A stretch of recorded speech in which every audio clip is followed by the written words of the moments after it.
안녕하십니까. 순천향대학교 외과 윤상철입니다. 이번 시간에는 정맥성 통증에 대해서 리뷰해 보도록 하겠습니다. COI는 없습니다. 하지정맥류에는 여러 가지 증상이 동반될 수 있습니다. 통증은 정맥압 상승이 미세순환으로 전달되며 국소염증 매개체를 통해 모호하고 불쾌한 통증을 발생할 수 있습니다. 찌릿함이나 욱신거림은 혈역학적 기전으로 발생한다고 합니다. 타이트니스는 컴파트먼트의 압력층과 관련이 있습니다. 비노스 클라우디케이션은 동맥 유입량이 정맥 유출량을 초과하여 심한 정맥 유출 폐쇄로 나타납니다. 헤비니스나 스웰링은 미세순환의 부종인 것으로 생각됩니다. 가려움은 종종 피부 변화와 관련이 있지만 단독 증상일 수도 있으며 염증, 사이토카인 MMP 활성화가 병태 생리에 관련되어 있습니다. 그 외에 클램핑이나 레스트리스 레그, 팅글링, 버닝의 정확한 원인은 잘 알려져 있지 않습니다. 그러나 이러한 증상들은 일반인에서도 나타날 수 있으며 만성정맥 질환에 스페시픽하지 않습니다. 반대로 이러한 증상이 없다고 해서 만성정맥 질환이 배제되는 것도 아닙니다. 정맥류의 주요 증상인 정맥 통증에 대해 알아보겠습니다. 임상적으로 경험할 수 있는 정맥성 통증은 다음과 같습니다. 주사 바늘이나 카테터 삽입 또는 정맥의 끌어당김 등 물리적 자극으로 유발될 수 있습니다. 고농도의 주사액이나 산성 또는 알칼리성의 액체 등 화학적 자극에 의해서도 발생합니다. 그 외에 정맥 혈전과 염증에 의해 통증이 발생할 수 있습니다. 정맥류 환자들이 통증을 표현하지만 임상의가 통증을 정확하게 평가하기는 어렵습니다. 그 이유는 첫째로 정맥성 통증은 다면적이고 종종 설명하기 어려운 다른 불쾌한 감각과 관련되어 나타날 수 있습니다. 둘째로 정맥질환의 통증 강도는 환자마다 베리에이션이 있고 한 환자에서도 시간에 따라 베리에이션이 있습니다. 셋째로 임상적으로나 실험적으로 정맥질환과 통증 사이의 인과관계는 여전히 설명하기 어려운 것 같습니다. 정맥의 통증을 측정하기 위해서 다음의 실험을 통해 참가자들의 손등정맥에 다양한 유형의 자극을 주고 통증의 강도를 평가하였습니다. 인간 정맥 통증 모델은 풍선 확장, 냉찜질 또는 가열, 전기자극, 고삼투압의 식염수 주입과 같은 다양한 유형의 비생리학적 정맥 내 자극에 의해 통증이 유발된다는 것을 입증하였습니다. 어떠한 자극이든지 통증의 정도는 비슷했고 마취제를 주입하면 완전히 사라지는 것을 관찰할 수 있었습니다. 놀라운 것은 서로 다른 자극이 동일한 정맥 통증 수용체를 활성화한다는 폴리모달 노시셉터임을 알 수 있었습니다. 한 가지 흥미로운 것은 기계적 풍선 확장에는 정맥 직경이 정상의 3배에 도달하는 순간부터 심한 통증을 느끼기 시작했습니다. 통증의 정맥의 확장이 중요하다고 생각되지만 그 자체로는 정상인 사람에서 통증의 중요한 원인은 아닌 것으로 보입니다. 또한 아데노신에 의해 정맥 확장이 유도될 때도 통증이 인식되지 않는다는 사실을 추가하면 정맥 확장은 임상적으로 중요하더라도 그 자체로는 통증의 주요 원인은 아닌 것으로 보입니다. 예를 들면 혈액투석을 위해 만들어진 동정맥류는 정맥이 확장되어 있어도 통증이 없다는 것을 통해 알 수 있습니다. 에딘버그 정맥 연구에서도 표재성 정맥의 역류와 통증 사이에서는 유의한 상관관계가 관찰되지 않았습니다. 정맥질환 통증 기전에 대한 현재까지 유력한 가설은 정맥 정체와 관련된 국소염증입니다. 모세혈관 정체와 관련된 국소적 저산소증이 정맥질환에서 통증을 유발하는 것으로 추정됩니다. 흥미롭게도 이러한 메커니즘은 정맥벽의 구조 또는 정맥류 리모델링 과정에서 장기간에 걸쳐 관여하는 것으로 보입니다.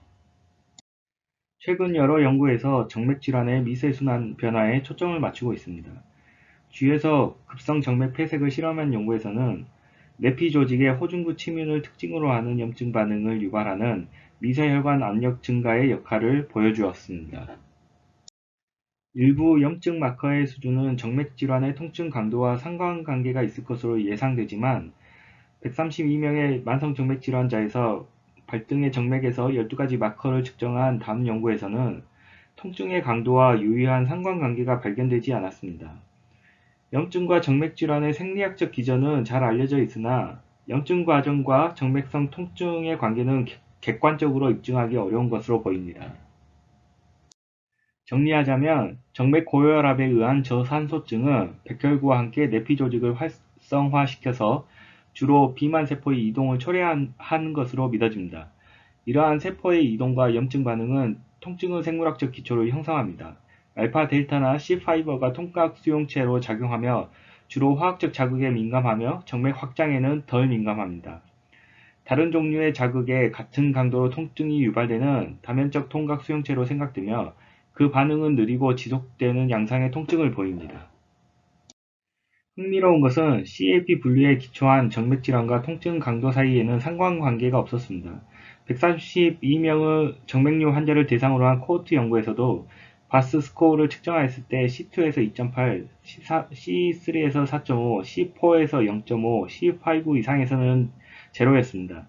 상관관계가 없는 이유에 대해서는 CAP 분류에서 C2에는 모든 유형의 정맥류가 포함될 수 있으며 C3는 원인을 구분하지 않고 부종을 포함하였기 때문에 CAP 척도 자체에 바이어스가 발생할 수 있기 때문입니다.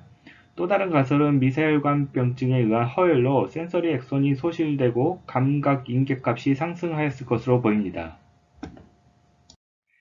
외과적 치료를 받을 가능성이 높은 만성정맥 환자 1,500명을 대상으로 한 에딘버그 스터디에서 보면 통증과 정맥질환 사이에는 밀접한 상관관계가 없다는 것입니다. 여성에서 정맥류와 통증에 유의한 관계를 보였으나 정맥류가 없는 여성의 45%에서도 통증을 호소했고 정맥류가 있는 환자와의 차이는 불과 18%밖에 안 됩니다. 이러한 환자는 비정맥성 질환이 있을 것으로 가정해야 합니다. 폐경후 여성을 대상으로 한 연구에서 통증은 골관절염과 리플럭스 타임과 유의한 상관관계를 보여주었습니다. 종아리 근육 장애와 관련된 인자와의 연관성을 통해 운동의 장애는 통증에 영향을 줄 수 있음을 시사합니다. 서 있는 자세에서 30분 후에 산소 분압의 현저한 감소가 발생하며 모세혈관 정체에 의해 유발된 저산소증이 내피세포를 자극하는 효과가 있습니다. 69명을 대상으로 한 본 연구에서는 만성정맥 부전 환자의 통증에 대한 신체활동 수준의 효과를 비교했습니다. 통증의 강도는 중간 정도의 신체활동군에서 가장 낮았습니다. 중간 정도의 운동은 피로 감소 및 지구력 증가에 큰 효과가 있었다고 합니다. 일부 환자에서 두려움 회피 신념, 즉 통증에 대한 불안으로 낮은 신체활동을 보입니다.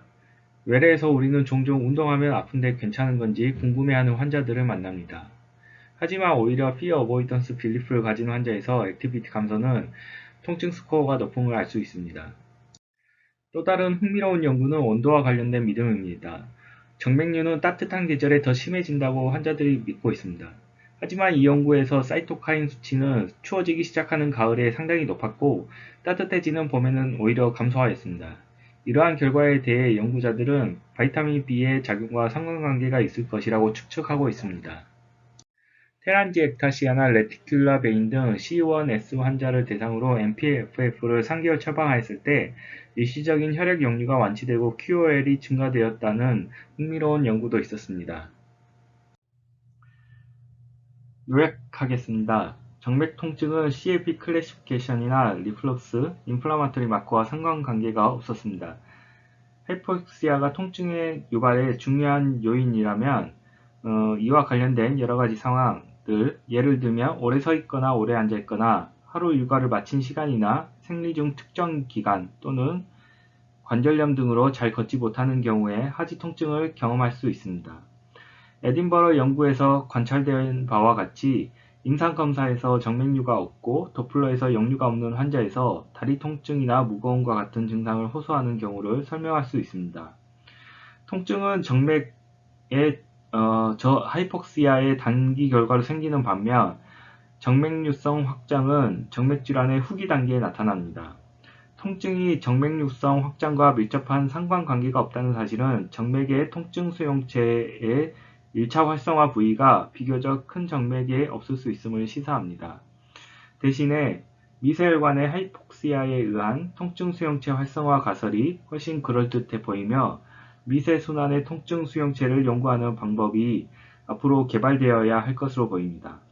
또한 통증을 호소하는 C0, C1 환자에서 수술적 치료를 먼저 하기보다는 통증 조절을 위해 약물 치료와 생활습관 개선 등 보존적 치료를 우선해야 하는 건지 고려해 보아야겠습니다. 경청해 주셔서 감사합니다.